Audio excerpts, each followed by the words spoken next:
Y vamos a continuar. Voy a compartir mi pantalla y voy a grabar la clase.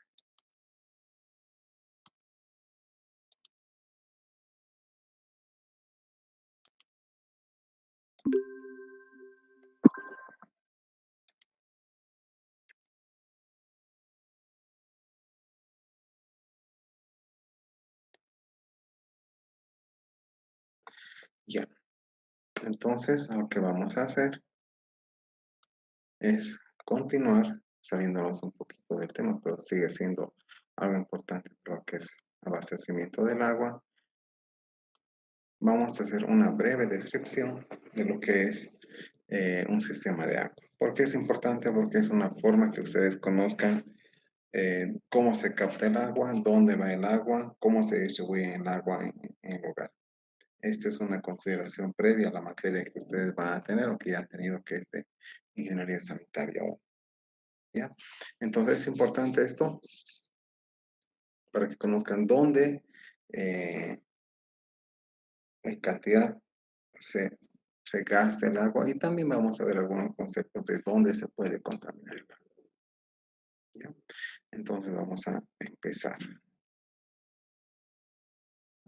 ¿Qué es un sistema de agua? Un sistema de distribución de agua básicamente es una infraestructura, un conjunto de infraestructuras que tienen una obra de captación, es decir, un lugar de donde se saca el agua, una planta de tratamiento, muchas veces no existen, tuberías de conducción del agua de la planta de tratamiento o de la captación, un tanque de almacenamiento que a veces se puede reemplazar por otro dispositivo, y una red de distribución de agua. La red de distribución de agua es la que lleva el agua desde el tanque de almacenamiento hacia los domicilios.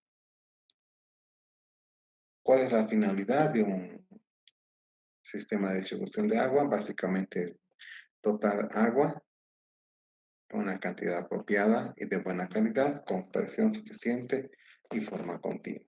Entonces, si analizamos lo que es un poco la misión en sí misma, ¿qué tenemos? Dice cantidad de agua apropiada. Es decir, el sistema de agua debía distribuir a nuestro domicilio la cantidad necesaria. Apropiada quiere decir que no me falta, de buena calidad, es decir, de que no me enferme. Y esto muchas veces está relacionado con la fuente o con el manejo del sistema. Con presión suficiente, o sea, que sirva para los usos que yo le voy a dar. Es decir, que si tengo una lavadora, que la presión sea suficiente para la lavadora. Si tengo una casa de 2 pisos, suficiente para que el agua suba al segundo piso y que sea continua, no es posible que no tenga paros, ¿no? Que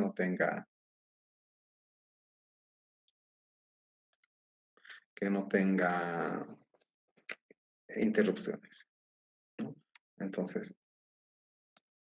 apropiada, calidad, presión, continua. Características ideales de un sistema de agua, ¿no? Ahora, para que me dé la cantidad de agua apropiada, hay varios criterios, pero uno de los criterios que más se utiliza dentro de lo que es ingeniería es el cálculo de lo que se llama dotación. ¿Y qué es la dotación? La dotación es la cantidad de agua media de uso doméstico eh, por día por persona, ¿no? Y más o menos esta se mide en litros por habitante por día. Lo que es la dotación depende mucho del clima, depende de las costumbres de las personas, depende del nivel socioeconómico, la disponibilidad del agua y los costos del agua. O sea, varía con el clima porque en general cuando hace mucho calor, la gente demanda más agua. Cuando hace mucho frío, quizás no se demanda tanta agua, ¿no? También depende de las costumbres. Las costumbres muchas veces son las costumbres de la región, de la población, o a veces hasta las costumbres de la familia, ¿no? Que tienen que ver con los usos del agua. Por ejemplo, la forma de lavar la ropa, la forma de lavar los pisos, o la frecuencia de uso del agua, ¿no? Si uno está acostumbrado a bañarse todos los días, va a gastar más que uno que está acostumbrado a bañarse cada 2 días. También mucho depende del nivel socioeconómico. Y el nivel socioeconómico está muchas veces vinculado con la capacidad de gasto, pero también con la generación de nuevos, digamos, de nuevos usos del agua. Capacidad de gasto que quiere decir que si tengo mucho dinero, posiblemente lo que voy a hacer es lavar mi ropa cada día, posiblemente voy a bañarme más tiempo, posiblemente voy a utilizar más agua para regar mi patio, para lavar mi auto, porque si bien cuesta, pero si puedo pagarlo, pues lo voy a hacer. También mucho depende de la disponibilidad del agua, es decir, si hay fuentes que te van a dar agua permanente, pues la gente se va a tener agua, se va a acostumbrar a tener agua de forma permanente en sus hogares y así lo va a utilizar. Pero si es que hay agua en forma discontinua, también se va a acostumbrar a eso. Y finalmente los costos del agua, aunque los costos del agua están relacionados con el clima, si, si, si el clima es lluvioso va a haber mucha agua, con las costumbres, con el nivel socioeconómico. Entonces, de todo esto depende la dotación de agua. Y esto, la dotación también implica que de todo esto depende cuánta agua se puede utilizar. Con respecto a lo que es la dotación, nuestro país y otros países tienen valores guía para diseño, es decir, valores guía que nos dicen tantos litros habitante día bajo tales situaciones. Entonces, esas son algunas consideraciones para lo que es la dotación, ¿no? Ahora, ¿qué también tenemos que saber acerca del sistema de agua, ¿no? Que en general todo sistema de agua se diseña para que tenga una vida útil de un cierto número de años, en general de 10 a 20. No he visto que se diseñen sistemas de agua para menos tiempo, ¿no? Entonces, así se diseña la infraestructura del sistema, las captaciones, el tratamiento, las tuberías, para una población futura entre 10 y 20 años.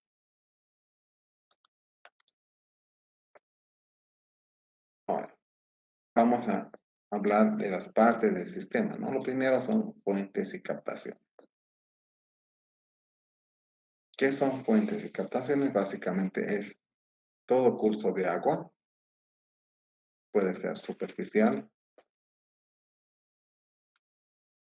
subterráneo, e incluso lluvia, que son usados para abastecer de agua a redes públicas y redes privadas. Aquí vamos a hablar más de fuentes superficiales y subterráneas.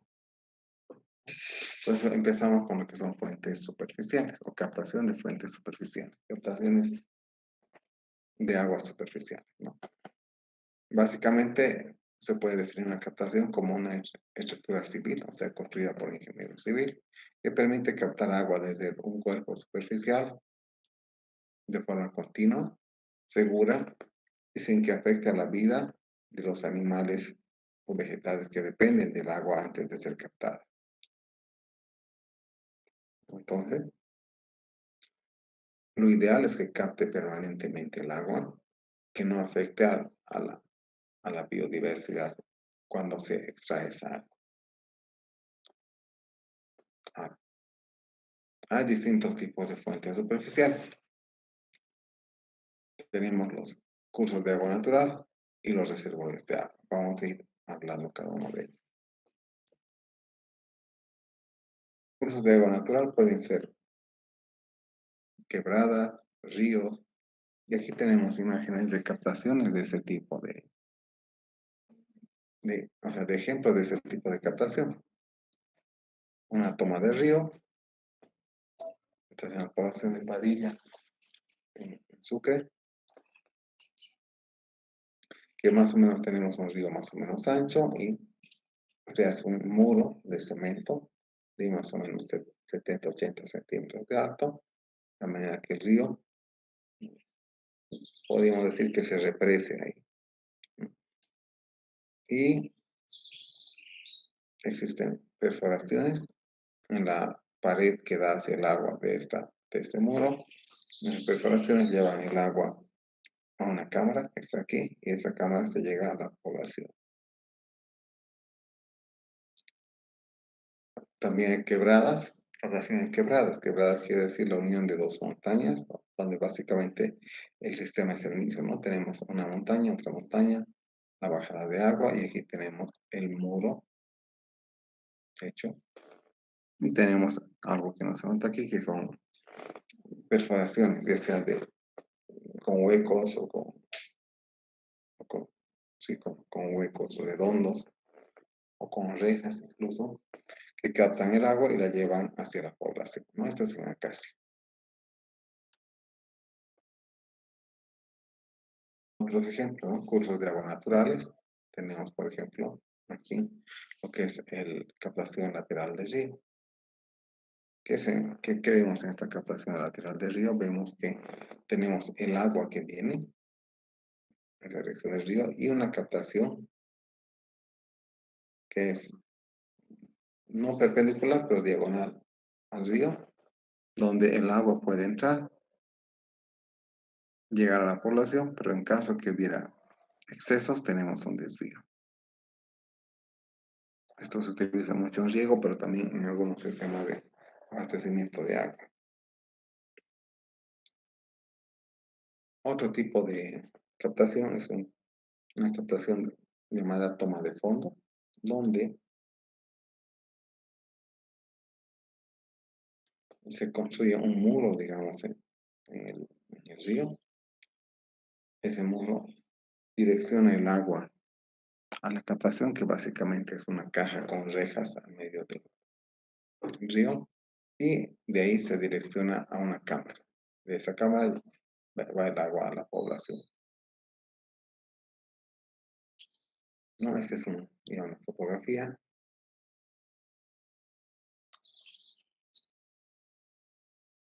que más o menos nos muestra, ¿no? La captación del río. Y aquí existe una cámara aquí y es conectada a esta cámara. En este caso, por la lluvia excedente está rebalsando, ¿no? Y es lo mismo que aquí.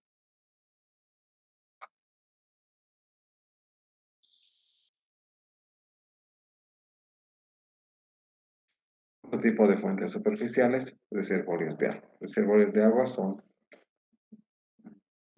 lugares donde el agua se detiene por mucho tiempo, como ser lagunas, presas.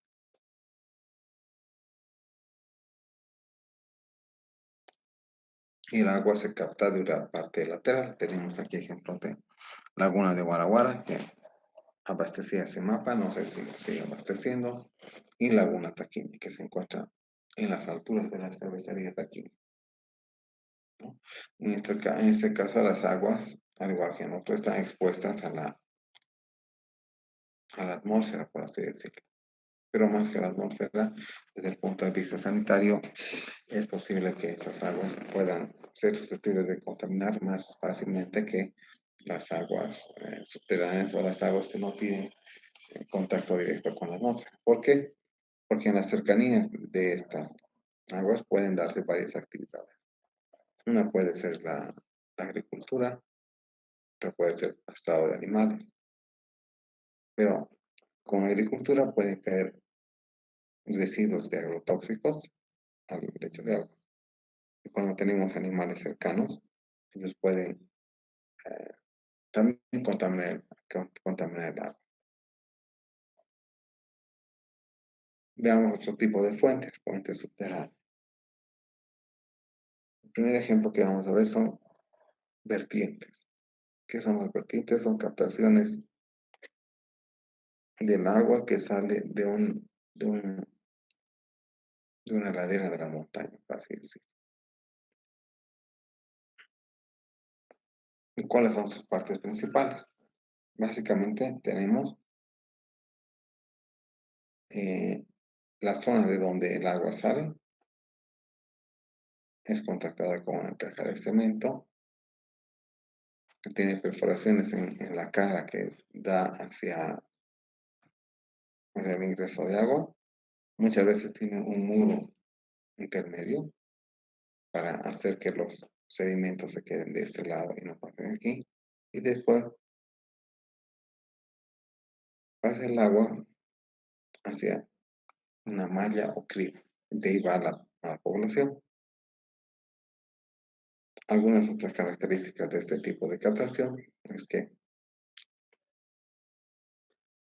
en general están protegidas por una caja y esta caja debe tener siempre una tubería de ventilación. Además debe ser siempre posible de inspeccionarla y no solo inspeccionarla, sino de entrar a la captación para limpiarla. Por eso es que se sugiere una tapa llamada tapa sanitaria que evita, primero evita que entre contaminación externa permanentemente. Y otro también evita que haya una, eh, por así decirlo, que agua que viene de la lluvia entre al tanque. ¿Cómo? Como que con su adecuación a tapa sanitaria. Tapa sanitaria es una tapa que tiene una elevación sobre el nivel de la losa para que evite el ingreso de agua superficial. Además, lo que se tiene es la protección de la zona de la vertiente. Muchas veces se protege con, con piedra, con hormigón. ¿Para qué? Para que el agua que esté entrando a la captación no esté influenciada por al menos por la atmósfera del terreno cercano, ¿no? Se quiere que el agua venga a la parte subterránea. Al estar esto hecho con cemento, no va a entrar, no, agua de la lluvia no va a entrar. También se tiene lo que es una zanja de coronamiento. Una zanja de coronamiento es un canal que se encuentra detrás de la vertiente, casi siempre hacia aguas arriba de la misma vertiente, que evita que el agua de lluvia entre directamente aquí. Entonces el agua entra aquí y por aquí escurre. Otras cosas importantes de esta captación son que casi todas las captaciones deben tener una cámara de llaves o una cámara de válvula que regulen la salida hacia la población y que también sirvan para cerrar la salida cuando se va a hacer mantenimiento. Entonces, también debe haber un elemento que evite que se inunde la cámara en caso de lluvia. Entonces, para eso lo que se tiene aquí básicamente es una tubería que se llama tubería de rebalse, que capta el agua que está más arriba de un nivel y lo saca para afuera. También se tiene una tubería de limpieza que es para limpiar la captación y la misma tubería que lleva a la población. Entonces, esas son las partes básicas de la captación de vertiente.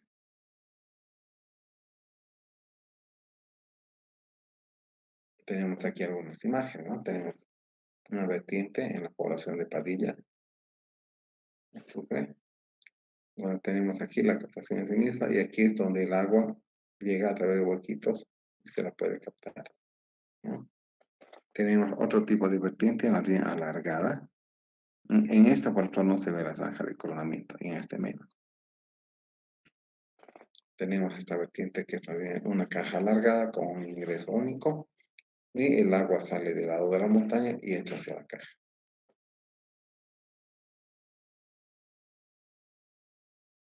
Otro tipo de fuentes subterráneas es lo que se llama galería filtrante. ¿Qué es una galería filtrante?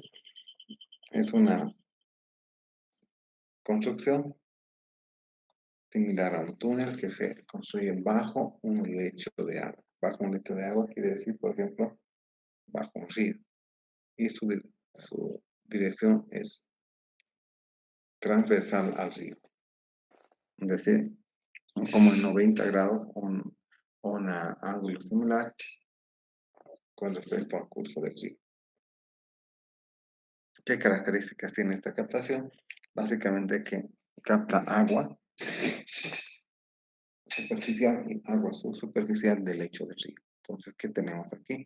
Tenemos nuestro río que fluye en este sentido y varios metros abajo se ha construido esta construcción llamada galería filtrante. Es similar a un túnel cuando es grande, pero un túnel que tiene perforaciones hacia la cara del sentido de flujo, ¿no? Perforaciones, es decir, huecos. Hacia la cara del sentido de flujo lo que se hace es colocar grava seleccionada para que no se tape, es decir, si de este lado es la grava del río o la arena del río, muchas veces la arena es muy fina, lo que se hace del lado donde están los huecos es proteger estos huecos. ¿Y cómo? Con grava más grande, luego grava más fina y luego recién la grava o la arena del río. Esto con la intención de que no se tapen los conductos que llevan el agua,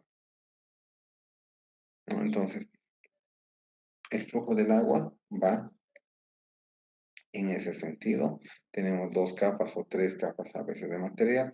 Muchas veces incluso se coloca geomembranas. Geomembranas para evitar que se vayan saturando o que se vayan tapando los huecos. Ahora, este esquema es un esquema de una galería filtrante grande que tiene más o menos 1 metro de alto y 0,80 de ancho. Existen en nuestro país galerías más pequeñas y las más pequeñas son incluso de una tubería de 6 pulgadas por acá con huecos aquí. Obviamente, cuanto más pequeño sea la galería filtrante, menos agua va a transportar y también va a ser más difícil de hacer la limpieza o mantenimiento, ¿no? Ahora, si ustedes se imaginan, ¿qué creen que hay? ¿Qué tipo de limpieza puede haber aquí? Pues básicamente que a medida que pasa el tiempo, la arena va tapando los huecos. O incluso raíces aparecen tapando esos huecos. Entonces, la galería filtrante, si no está mantenida, o sea, tiene una vida útil bastante corta. Vamos a ver otro tipo de... Pues la misma, ¿no? La misma, pero esta vez tomada de fotografías. Tenemos aquí el río, cuyo sentido es este, es decir, así. Y tenemos aquí la galería filtrante, cuyo inicio es este y su final está por acá. Entonces, esa galería se encuentra más o menos 3 metros bajo el nivel del suelo y se encuentra en forma perpendicular al flujo del agua. Obviamente la idea es que no se vea por arriba y también la idea es que cuando no se ve lo que ocurre es que el agua muchas veces pasa por debajo del lecho del río. Cuán abajo pasa, eso hay que conocerlo antes de hacer nuestra galería filtrante, ¿no? Porque puede ser que en época de sequía el agua pase aún por debajo de la galería filtrante y no se va a captar nada. Viendo por dentro tenemos esto que es el agua y estas las escaleras para bajarse dentro de ella, ¿no? Estas se encuentran en la población de Sacabamba. Otro tipo de fuentes subterráneas son los pozos, ¿no? Los pozos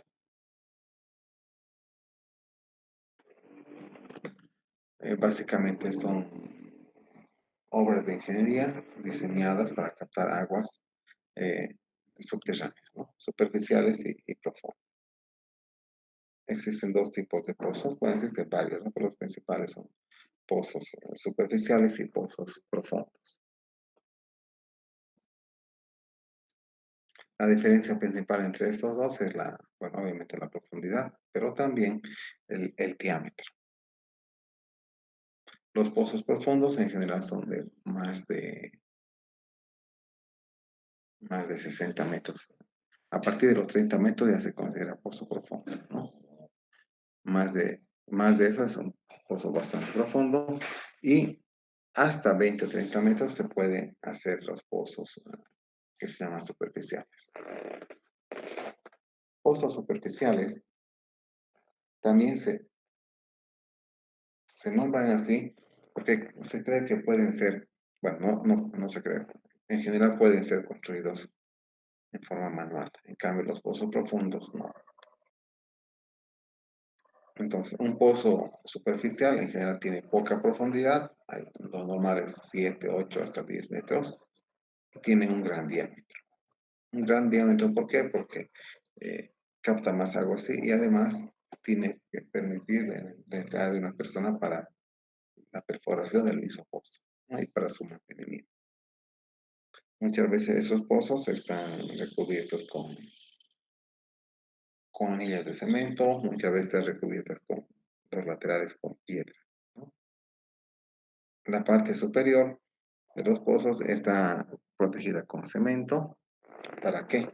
Para que el agua de la superficie, es decir, el agua expuesta al medio ambiente, el agua posiblemente contaminada, no entre en contacto con la captación del agua. Lo ideal es que tuviera una tapa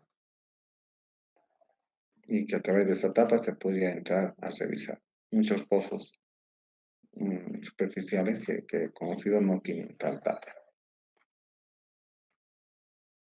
Además, ¿qué cosa más tienen? Muchas veces tienen una bomba. La bomba extrae el agua de aquí y se coloca aquí. Pero muchas veces también simplemente se tiene una polea en la cual se saca. O muchas veces ni una polea, simplemente un recipiente con una cuerda para sacar el agua de abajo. Entonces, estos básicamente son poco profundos y deben ser tan anchos como que permita a un trabajador estar ahí excavando. Por otro lado, los pozos profundos son pozos excavados con maquinaria de pequeño diámetro, pequeño quiere decir, digamos, hasta 30 centímetros, los cuales son, estos pozos son perforados con herramienta bastante dura, con la capacidad de perforar roca, y la captación de agua se hace perforando los tubos que van llegando al fondo. Y donde se perfora donde se encuentra material que puede contener el agua, es decir, grava más que todo, ¿no? ¿Qué características tienen los pozos profundos y los pozos superficiales? Que los pozos profundos en general no están asociados a contaminación bacteriológica, en cambio los superficiales sí. ¿Por qué? Porque la contaminación bacteriológica está asociada a lo que es la contaminación por heces fecales. Y se cree que las heces fecales pueden estar hasta 8 o 10 metros por debajo de la superficie, especialmente cuando se tienen pozos de infiltración, cuando se tiene letrina sin salida y cuando se tienen terrenos que son bastante permeables. Entonces, hasta esa profundidad puede llegar la contaminación por, por aguas residuales o por heces fecales. Por eso es que se recomienda que cuando se perfore un pozo, se capte agua de 30 metros de agua más hacia abajo, no de 30 de agua, no de 30 metros de agua más hacia arriba. Algunos ejemplos de pozos subterráneos. Tenemos aquí, por ejemplo, esto es una caja de metal alrededor de un pozo y eso fue construido más o menos en la zona sur de nuestra ciudad, ¿no? El pozo profundo tiene pequeño diámetro, debe tener unos 20 centímetros.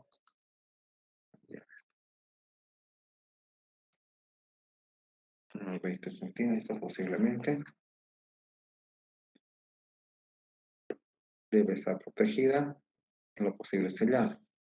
Si no, y eso puede ser que haya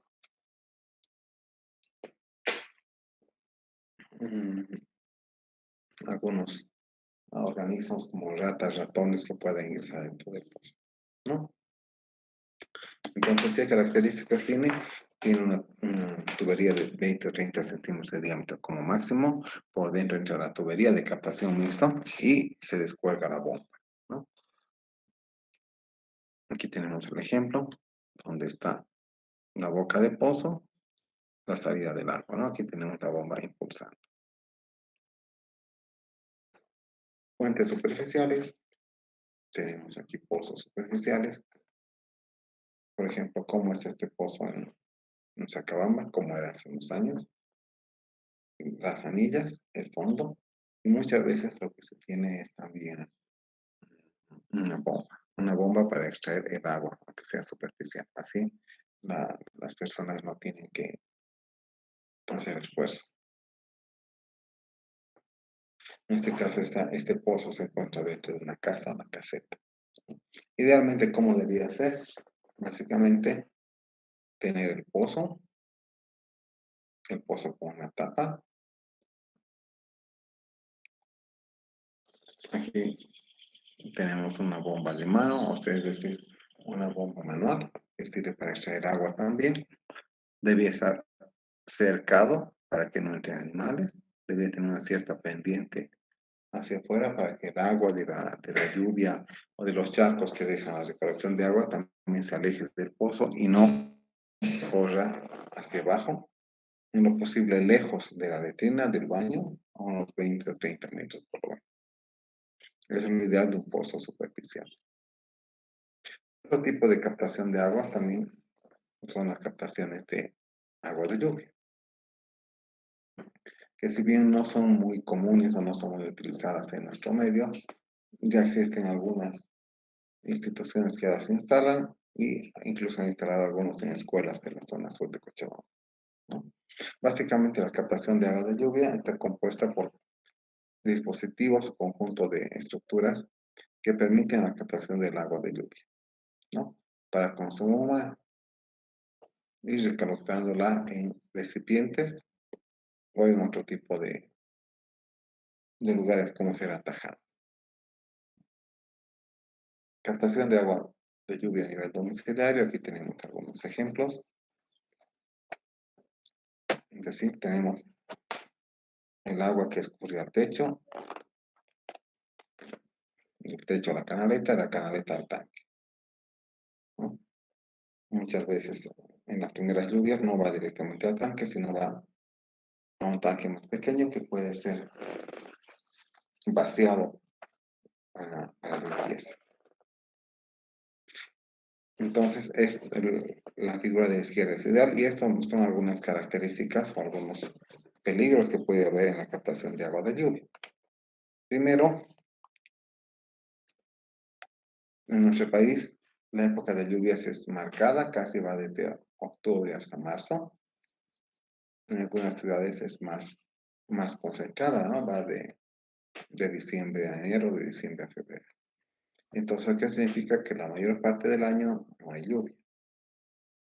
Si queremos captar agua de lluvia, digamos, desde un techo, tenemos el problema que la mayor parte del año los techos van a estar sujetos a contaminación, ¿no? Contaminación por el ambiente y también contaminación por animales, además de tierra que puede haber en la canaleta. Entonces, lo primero que hay que hacer en este caso es limpiar el techo, por lo menos a principios de año, y también, en lo posible, evitar el ingreso de las primeras aguas. Una vez que se quiere descartar el agua, lo que se hace es, la primera lluvia viene y el agua puede ir directamente a botarse. Si son las primeras lluvias, para eso se coloca una válvula aquí, para que no entre el tanque, ¿no? Una vez que más o menos se considera que está limpio la canaleta y el techo, se permite el ingreso al tanque principal. Este es el ingreso y este es el tanque principal. En general, el agua de lluvia es de buena calidad, ligeramente ácida, como hemos visto, con pH cercano a 6. No debería de tener otros contaminantes y el cielo está más o menos limpio también. Ya, vamos a hablar ahora de otros dispositivos, que son las bombas. Las bombas son dispositivos que se utilizan para elevar el agua desde un nivel inferior a un nivel superior, ¿no? Vamos a ver bombas de pozos subterráneos, casi específicamente, muy rápidamente. Y tenemos aquí una caja de un pozo. Esto es de si no me equivoco, en la zona de Sibingani, en Cochabamba. Esa foto es tomada hace 12 años más o menos. Donde tenemos la boca del pozo, el tubo que capta el agua, por dentro está la bomba, ese es el cable de la bomba, una llave de regulación que ha sido regulada seguramente por el perforista, después la salida a la población y aquí la llave de apertura o cerrado de agua a la población, ¿no? Entonces, muchas veces estos pozos se encuentran protegidos como una caja, sin embargo, si no se limpia esta caja, empieza a crecer otros insectos que eventualmente pueden llegar adentro, ¿no? Otra imagen muy asociada a un pozo es la bomba, ¿no? Las bombas en general son de muy pequeño diámetro, el diámetro suficiente para entrar por el tubo, que a veces puede ser 4 pulgadas, 6 pulgadas, entra la bomba hasta el fondo y adosada a un cable bastante largo. El cable brinda energía y la bomba extrae agua hacia arriba. Otro tipo de bombas, aunque no son muy usadas, son las bombas llamadas bombas solares. Las bombas solares se utilizan para impulsar el agua de arriba hacia abajo, pero sin necesidad de electricidad, ¿no? Básicamente las bombas solares, o sea, sin necesidad de electricidad, pero no electricidad de, de la red, ¿no? Sino, por ejemplo, electricidad generada por paneles solares. Por tanto, hasta ahora los paneles solares eh, captan radiación suficientemente y calor suficientemente pequeño solo para hacer funcionar bombas pequeñas. Entonces, muchas bombas solares están asociadas a pequeñas bombas y a pequeñas poblaciones o solo a domicilios, ¿no? Aquí tenemos un ejemplo, si no me equivoco, esto es en Santa Cruz. El tanque elevado, el panel solar y el agua sobre ese río. Otro tipo de bombas, las llamadas bombas manuales. Las bombas manuales sirven para extraer agua de la parte inferior de un acuífero hacia afuera del acuífero, ¿no? Pues hay varios tipos de bombas, llamadas bombas manuales, y funcionan con émbolo a la mayoría de ellas. Émbolo es un dispositivo similar a las jeringas que inyecta. Tenemos bombas de baja profundidad, por ejemplo, este tipo de bomba. Aquí tenemos el esquema de construcción, ¿no? Tenemos el pozo superficial, tenemos en sí la bomba y tenemos el tubo de succión.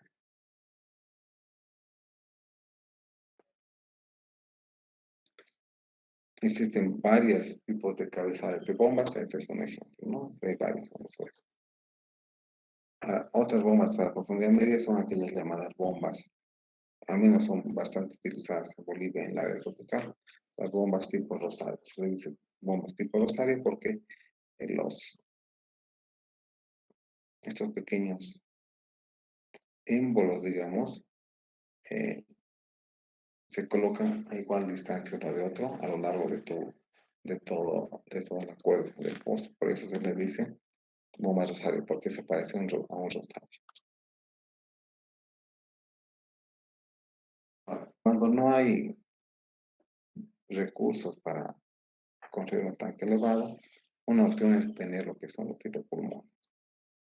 ¿Qué son los hidropulmones? Son presurizadores de la red. Es decir, lo que hacen es presurizar el agua del pozo para que llegue con gran presión a los domicilios. Una desventaja de esto es que eh, el agua no puede estar retenida en ningún lugar. Y si el agua tiene, por ejemplo, sedimentos, los sedimentos van a pasar a la red. En cambio, si hubiera un tanque elevado, los sedimentos se quedan en el tanque y se pueden limpiar. Otra variedad de hidropulmones, quizás estos son más conocidos para ustedes, son hidropulmones convencionales,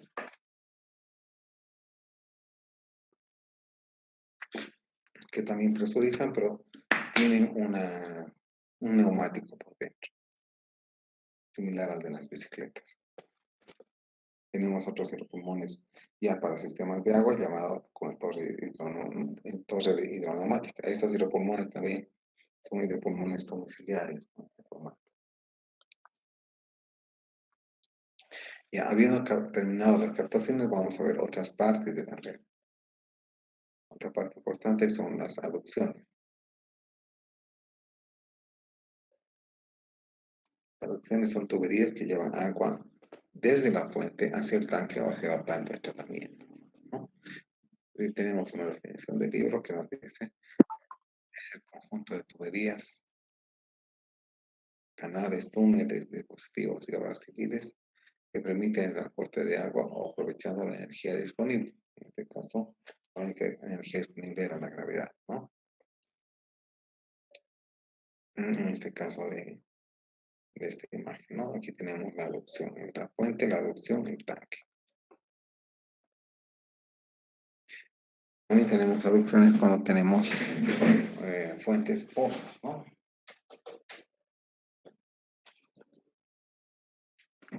Un momento, ¿no?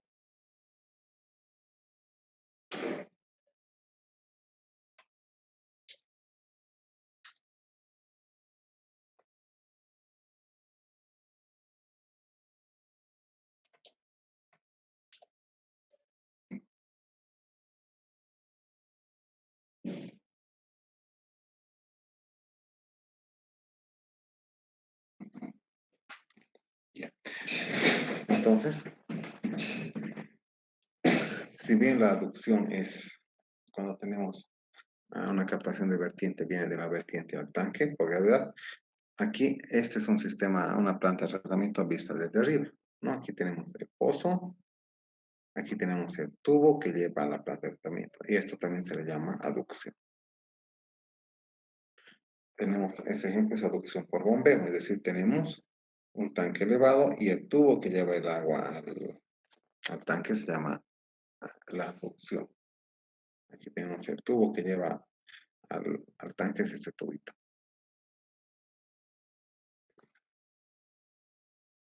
También tenemos aducción por gravedad, que es la que hemos visto como ejemplo. Y este es un ejemplo real, que es un tanque de almacenamiento en la zona de Uyuni.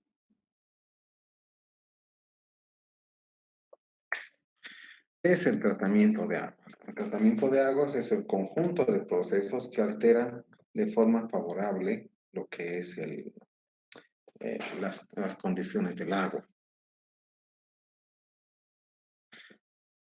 Alterar de forma favorable, es decir, si tengo un agua que no es buena para que yo tome, una vez que haga el tratamiento, pues el agua tiene que volverse buena para que yo la tome.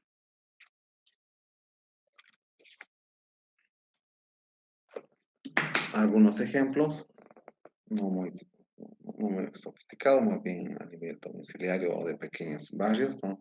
Sistema de dosificación de cloro, donde por ejemplo aquí tenemos la bombita cloradora que saca cloro de este tacho y lo manda a la tubería que lleva a la población.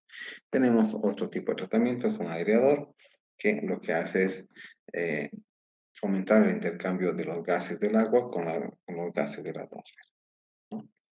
Entonces, el tratamiento, ¿cómo que se define, no? También como el conjunto de infraestructuras de obra civil, instalaciones y equipos que tienen la finalidad de transformar la calidad del agua cruda en agua potable a través de procesos y operaciones sanitarias. Tenemos aquí, por ejemplo, una planta de tratamiento en Sucre, Chuquisaca, en Padilla, ¿no? Donde ¿qué tenemos primero? Una captación, un filtro horizontal, un filtro ascendente y un filtro lento.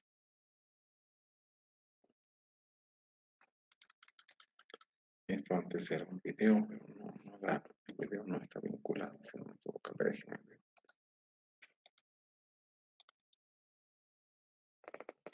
No, el video no está vinculado. Entonces tenemos algunos ejemplos de plantas de tratamiento, ¿no? Plantas de tratamiento para poblaciones de coagulación procuración. Esta es una planta de tratamiento que está, bueno, lamentablemente abandonada, se encuentra en Tarata y se encuentra delante de la represa de la Calaca. Esa es una planta de tratamiento para remoción de hierro ubicada en una empresa de palmitos del trópico. Tenemos otras variedades, ¿no? Ustedes simplemente, bueno, esto simplemente es un repaso muy rápido, no es para que aprendan, pero para que sepan que hay distintas plantas de tratamiento. Eso va a ver la materia de tratamiento de agua, los que sigan esa línea. Tenemos resinas de intercambio iónico, que son elementos que nos ayudan a retener iones de dureza, ¿no? Tenemos otros microfiltros también. Algo importante es la desinfección. La desinfección es uno de los procesos de tratamiento que tiene que ir en casi todos los sistemas de agua. De hecho, por norma, todos los sistemas de agua como tratamiento mínimo debían tener desinfección.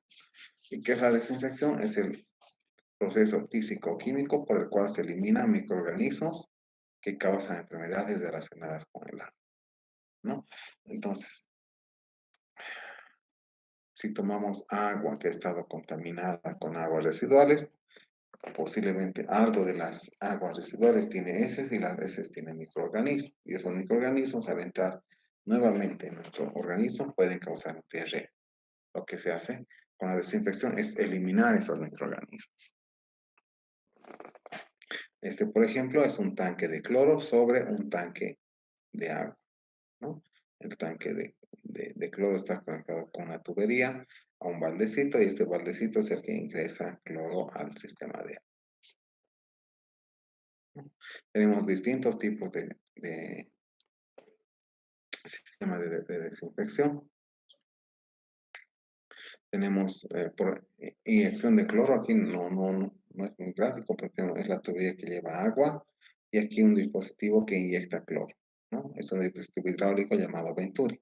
Ustedes han llevado el principio de Venturi en hidráulica de tuberías, si no me equivoco, ¿no? Y aquí tenemos otro tipo de dispositivos donde tenemos el tanque de cloro, el baldecito regulador, el tubo que ingresa al tanque y aquí la inyección. Tenemos dosificadores por goteo de cloro, de un tanque superior a un tanque inferior y al tanque de la empresa, digamos. También tenemos por bomba dosificadora, que hemos visto hace un rato, y tenemos por lámparas ultravioleta, que también es bastante común en nuestro medio. Otra parte importante de los sistemas de agua son los tanques. Antes de continuar, vamos a descansar aquí.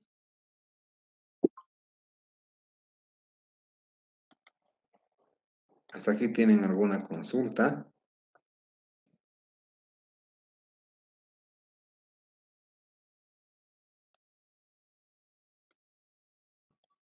¿Alguna consulta sobre lo que son partes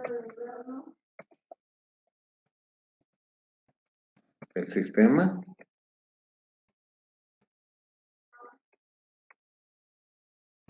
Es importante que conozcan esto, ya que eh, es lo básico de cualquier sistema de agua, ¿no? Después vamos a ver que es similar a un sistema de agua de una población, de un edificio, de una casa.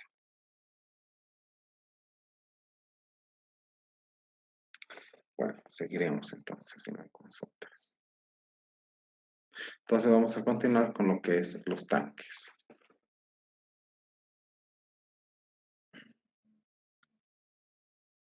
Bien.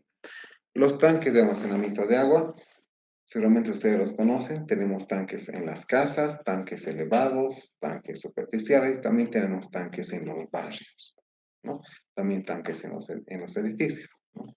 ¿Para qué sirve en general, no? Sirven para mejorar los caudales y para almacenar agua cuando la fuente no da, ¿no? ¿Por qué se almacena agua? Decimos porque eh, una fuente, una vertiente, por así decirlo, da agua permanente. Es decir, puede variar a lo largo del año, pero digamos, entre un día y otro no varía mucho. Significa que, por ejemplo, puede dar un litro, 0,1 litro por segundo, 24 horas al día. Pero la población tiene hábitos de consumo distintos. Consume más en la mañana, consume más en la tarde y consume menos al mediodía. Entonces, para cubrir esa demanda variable, el tanque de almacenamiento lo que hace es almacenar el agua mientras no se utiliza.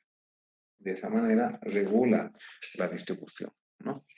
Ahora, existen distintos tipos de tanques, ¿no? Existen los tanques llamados superficiales, son tanques superficiales porque todo el cuerpo del tanque se encuentra sobre la superficie. Estas son algunas de las partes principales de un tanque, ¿no? Y estas partes principales son independientes si es superficial o si es subterránea. Lo primero, digamos, es el cuerpo del mismo tanque. Luego tenemos una tubería de ingreso, una tubería de salida. No hay tanques en tubería de ingreso, es tubería de salida. Luego tenemos una tubería de rebalse, de limpieza, una tubería de rebalse. Tenemos una tapa y esa tapa por motivos sanitarios debe ser primero asegurada con candado y otra debe ser del tipo sanitario, es decir, que no permita el ingreso de agua de lluvia. Digamos, esta es una losa que cuando llueve puede ingresar agua aquí. La idea es que esté construida esa tapa de tal manera que no entre agua de lluvia, ¿no? Y también tiene una tubería de ventilación. Adicionalmente tiene una cámara de llaves que está protegida para ah, hacer funcionar o cortar el agua y también para hacer funcionar la limpieza.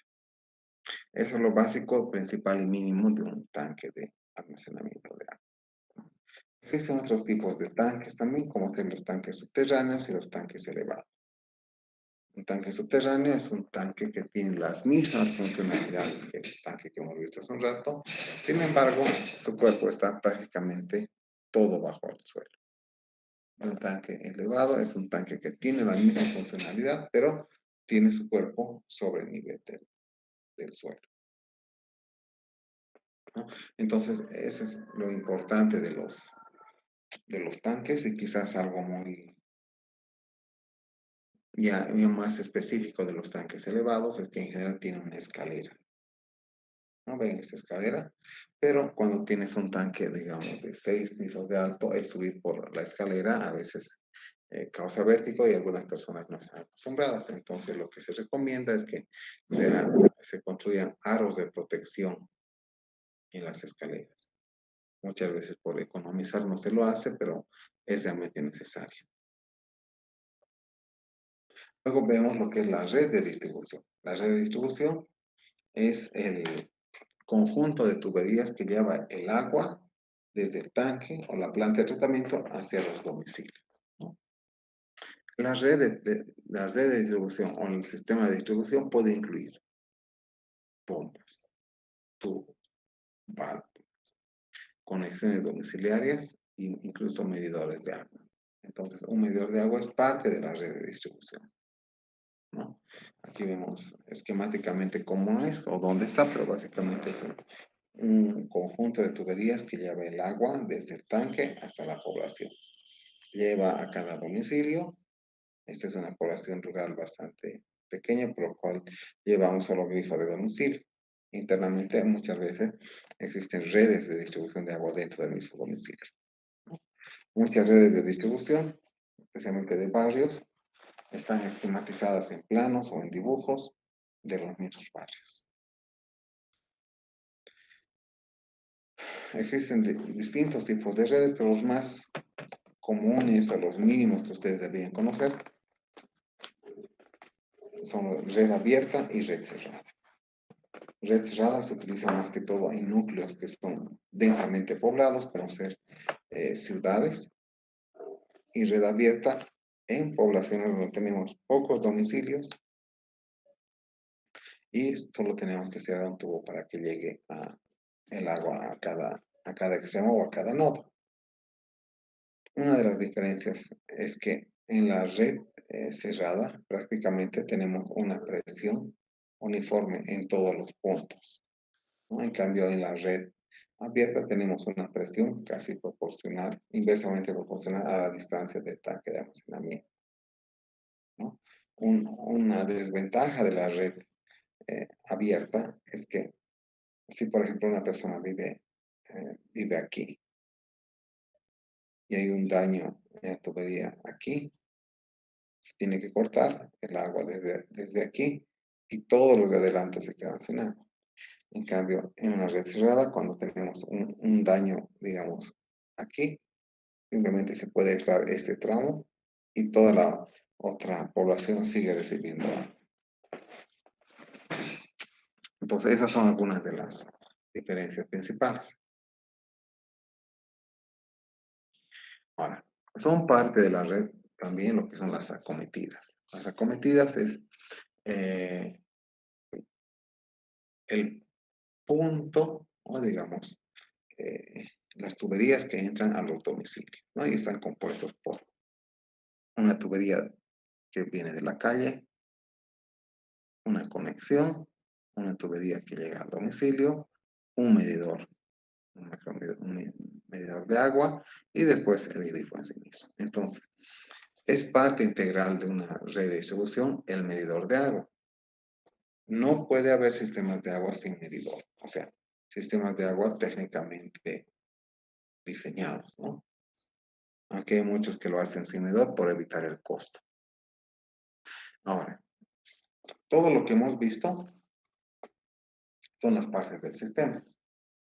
¿Y por qué es importante conocer las partes del sistema? Porque muchas veces cuando uno va a hacer un diagnóstico de cómo está el agua en una población o cómo está el agua en una red de agua, tiene que ver no solamente el análisis de agua de un punto, ¿no? Tiene que ver qué cosa influye en el análisis de agua de un punto. Si, por ejemplo, eh, quiero conocer cómo es la calidad del agua que llega a mi casa, no basta con solo tomar el análisis de agua en mi casa.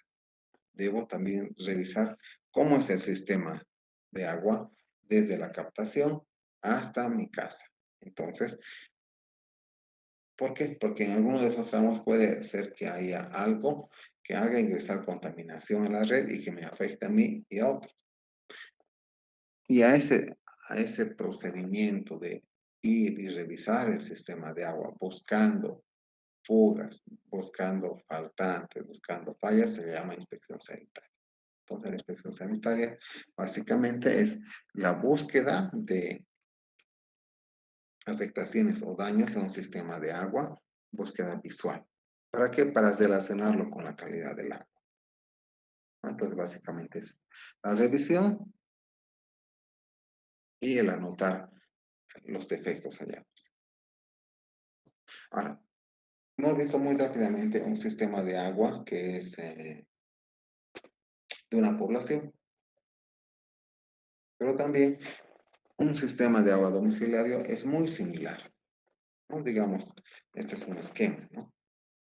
Tenemos una casa y si tenemos nuestro propio pozo, nuestro sistema va a incluir ¿qué cosa? La fuente, que es el pozo, nuestro tanque, muchas veces tenemos tanque bajo, o tenemos tanque alto, o tenemos dos, fuente, aducción, tanques y distribución, ¿no? Ahora, cuando la fuente es una red pública, de igual manera, la fuente es la red pública y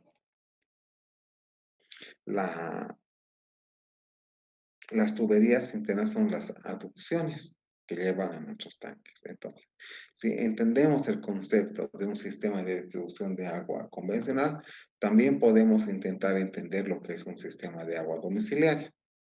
De igual manera, tenemos sistemas de agua de industrias, en este caso de hospitales, ¿no? Entonces tenemos, por ejemplo, la fuente de agua, un pozo que llega a un tanque bajo, del tanque bajo lleva, por ejemplo, a unas lavanderías o a otro tanque elevado y ese tanque elevado lleva al bloque principal. De igual manera se puede tratar, si tenemos el concepto de lo que es un sistema de distribución de agua, se puede adaptar al sistema de distribución de agua de un sistema de una industria, por ejemplo. Ahora, algunas cosas que por ahí les interese rápidamente también es qué afectaciones principales a la calidad del agua hay en Cochabamba.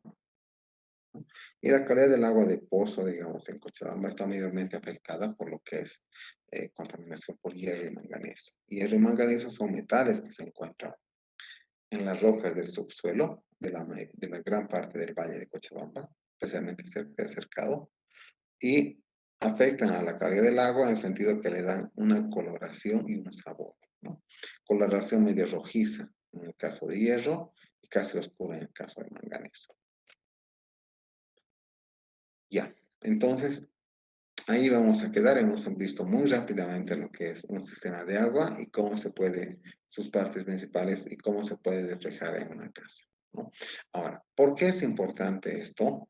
Uno, porque ustedes tienen que conocer, son futuros ingenieros, pero también pueden asociar esto a lo que están haciendo ustedes en su trabajo. Su trabajo es ver el gasto del agua. Entonces, yo les pido, calcule cuánta agua gasta en la ducha, cuánta agua gasta en la lavandería, pero también por ahí tienen otros usos, ¿no? Como por ahí tienes aquí un punto para regar, por ahí tienes un tanque. A veces cuando tienes el tanque es más difícil de cuantificar el agua que gastas si quieres compararla con el agua que ingresas. Tienes un pozo, es más fácil, ¿no? Entonces, eso es necesario que conozcan. De hecho, cuando se toma examen, también esto es parte del examen. Bueno, hasta aquí vamos a quedar con el avance. ¿Tienen alguna duda o pregunta hasta aquí?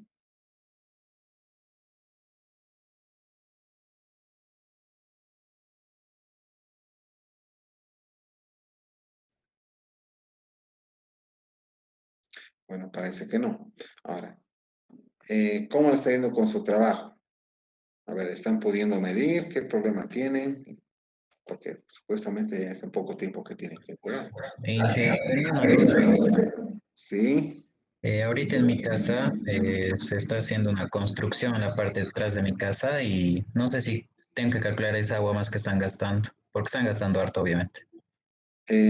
no habría que, no, tendrías que descontar eso, porque no es algo que te lo estás tomando, ¿no ve? Es algo que estás utilizando para construir. Entonces no habría que tomar esa, no habría que tomar en cuenta esa agua. Ya está bien, Inge, gracias. ¿Alguien más?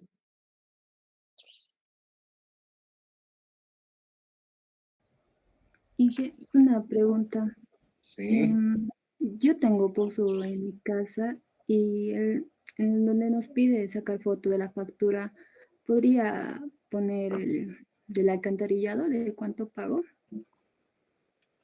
Eh, no, en ese caso, digamos, tú colocas, es un caso especial, ¿no? Porque no pagas por consumo, porque igual no tienes medidor de agua del alcantarillado, ¿no ve? Simplemente la conexión.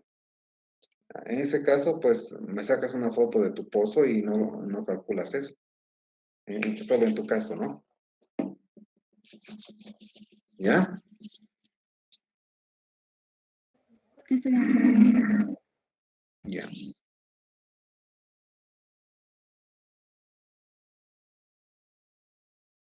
Bueno, si no hay más, vamos a quedar ahí. Sí, Jonathan Rodrigo.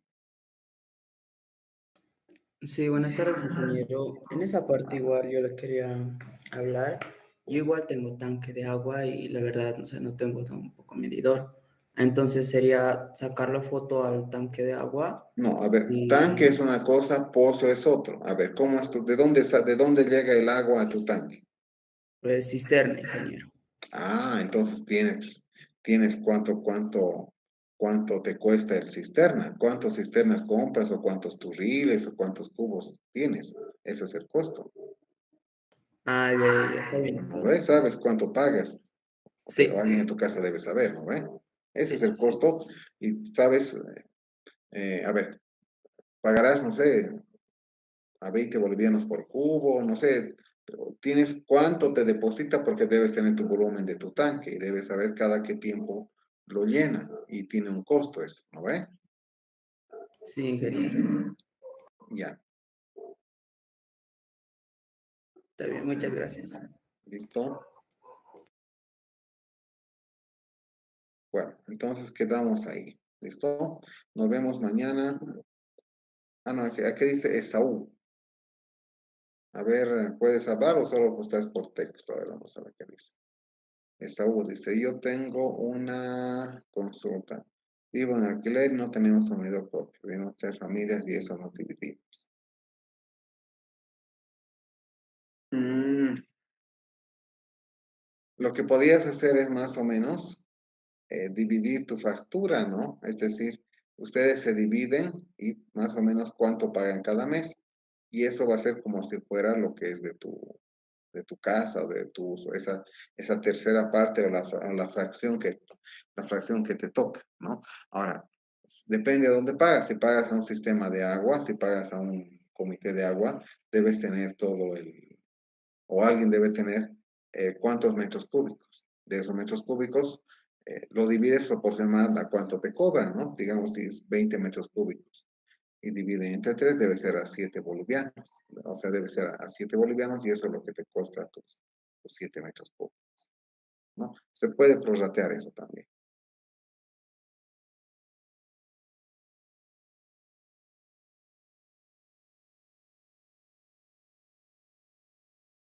Bueno, entonces, si no hay más, ahí sí nos despedimos hasta mañana. Hasta mañana, alumnos, nos vemos. Hasta mañana, Inge. Chao, hasta mañana. Chao.